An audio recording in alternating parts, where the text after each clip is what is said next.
Hello, and welcome to the Inspirations podcast.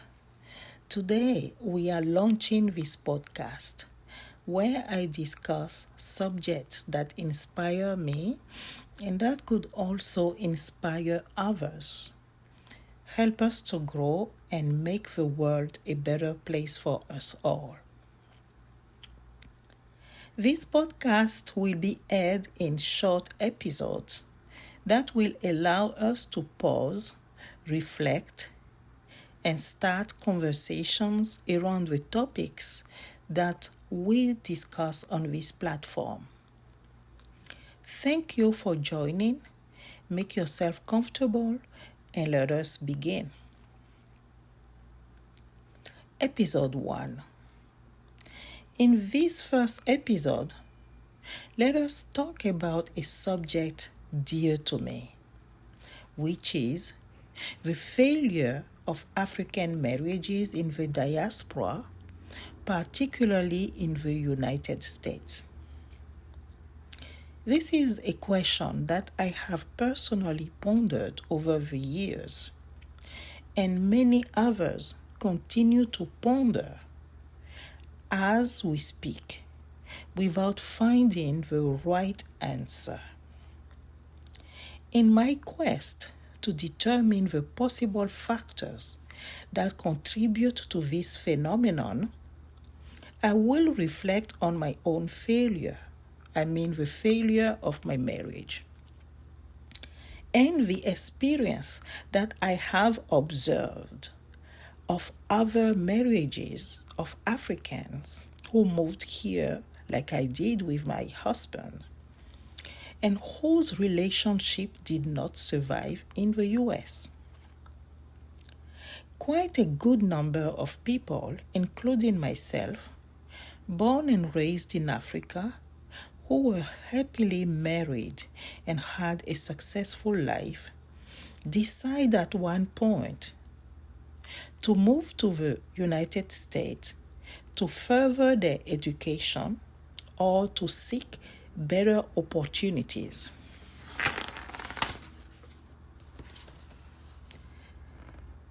They do their research, they secure what is necessary for the new expatriate life, they pack up and they leave their homeland. Some for a short time, after which they plan to go back to the homeland, and others decide to settle in America. Upon arriving, they soon find that they begin to move slowly apart due to the new conditions that are testing the strength of their relationship and their commitment to each other to make things work. Here, they are in a new environment, totally different climate, economic opportunities, and culture-wise. How to survive? Here, they don't know anybody, have no acquaintances to talk to, who can guide them. They are still timid while they are learning about the new culture, and they navigate through the maze of finding a job, securing housing, transportation,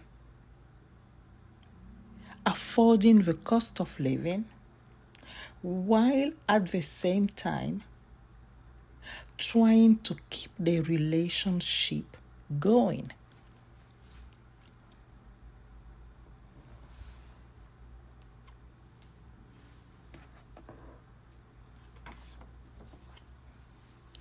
The first condition that will put a test on their relationship is the climate.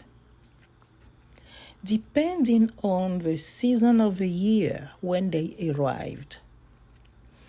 If, for instance, they arrived during the cold season, which was my case,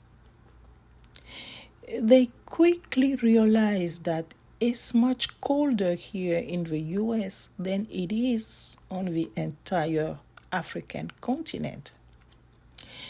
The weather itself being more often gloomy in the cold season already affects their mental well-being and makes them miss their homeland.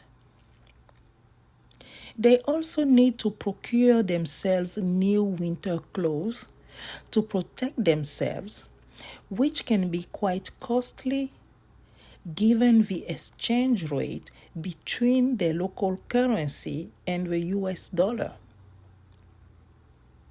That is already one expense. Then comes the search for a place to rent, including deposits and credit score ratings. Most African countries do not have a credit score system like the United States.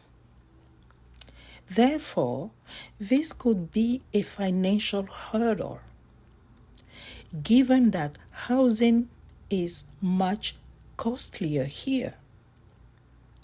It's a struggle to lease an apartment. Then there are transportation costs related to securing employment and the normal cost of living.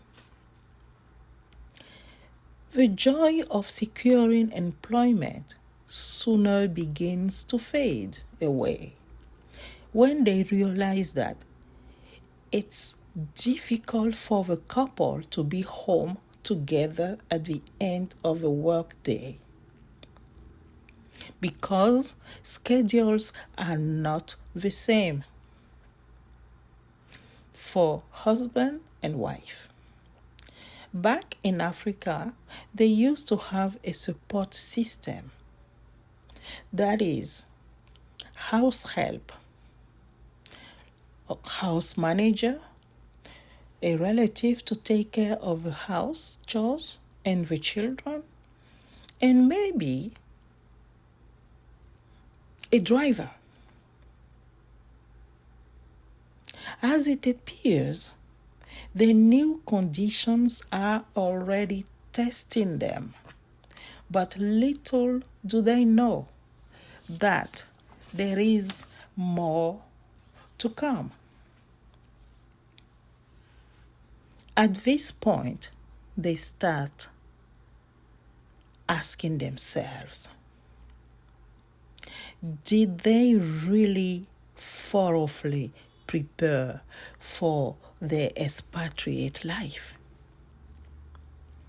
Stay tuned for the next episode.